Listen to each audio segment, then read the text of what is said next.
All right, it's called Chin's 33 Happy Moments. Here you go. So I've read to you this earth the only heaven. What is good luck? What is bad luck? Is there anything else that would fit in with this little? Oh, Chin's 33 happy moments. This is going to give you happiness now. And there's too many of them here.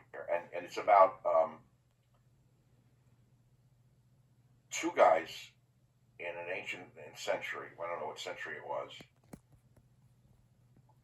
Jin Shengtan, an impressionistic critic of the 17th century, has given us a story on the happy moments when he commented in his life. He counted them together with his friend when they were shut up in a temple for 10 days on account of rainy weather. So they talked to each other. They didn't turn on the TV. They didn't turn on the computer. They talked to each other. They said, "What are your happiest moments?" And they wrote them down. These then are what he considers the truly happy moments of human life, moments in which the spirit is inextricably tied up with the senses. Some of them are too long.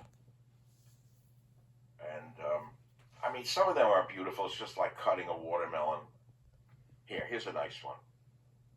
I'm trying to find a short one. I have pulled out the Ha Ting and Chi Ching in front of my studio and have just planted 10 or 20 green banana trees there. Ah, is this not happiness? To hear our children recite the classics so fluently, like the sound of pouring water from a vase. Ah, is this not happiness? I'm going to read the short ones.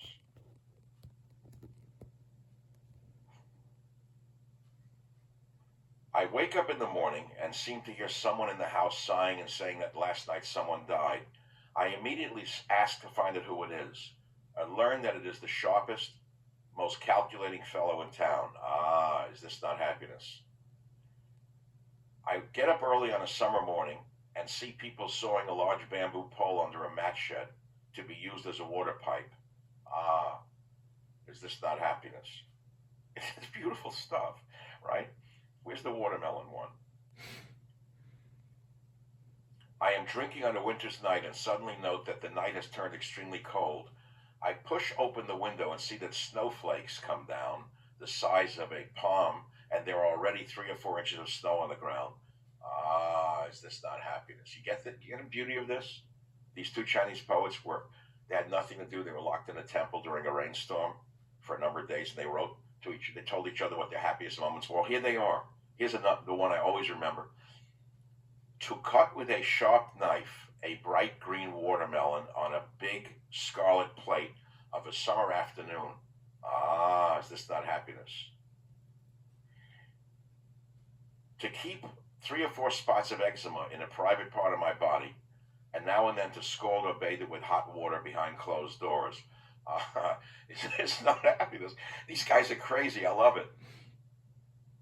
There's more here. I mean, this is good stuff. We have forgotten all this. Everything here is considered crazy in America today. A traveler, think about this one when you're traveling. Maybe you're traveling, when you're going to go home, you're going to feel better. A traveler returns home after a long journey, and he sees the old city gate and hears the women and children on both banks of the river talking his own dialect. Ah, is this not happiness? That's why we love coming home. When a good piece of old porcelain is broken, you know there is no hope of repairing it.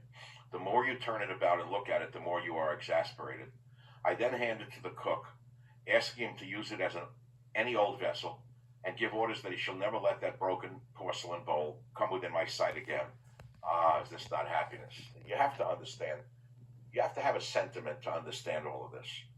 And maybe I'm from another age. I love this stuff. Here's another one. To open the window and let a wasp out of the room. Ah, is this not happiness? Have you let flies out of a screen? I have. Instead of killing them. It is happiness to feel the wasp fly away. Here's one, last one, okay, 33 happy moments. To see someone's kite line broken. Ah, is this not happiness? You get what he's saying? You're taking pleasure in seeing your a guy's kite line break. To have just finished repaying all one's debts. Ah, is this not happiness? And one last one I like. I am not a saint, and am therefore not without sin. In the night I did something wrong. And I get up in the morning and feel extremely ill at ease about it. I guess he touched himself. Suddenly, I remember what is taught by Buddhism, that not to cover one's sins is the same as repentance. So then I begin to tell my sin to the entire company around, whether they are strangers or my old friends.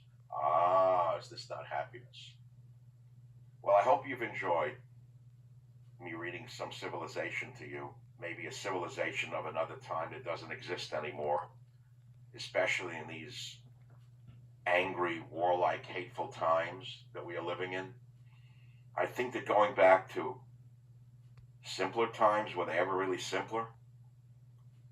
You think life was easy for those people in the 17th century? Much harder than it is for us today. And yet they had time to ponder life, to experience the beauty of life, to discuss the beauties of life, to write about the beauties of life. You see what I'm saying?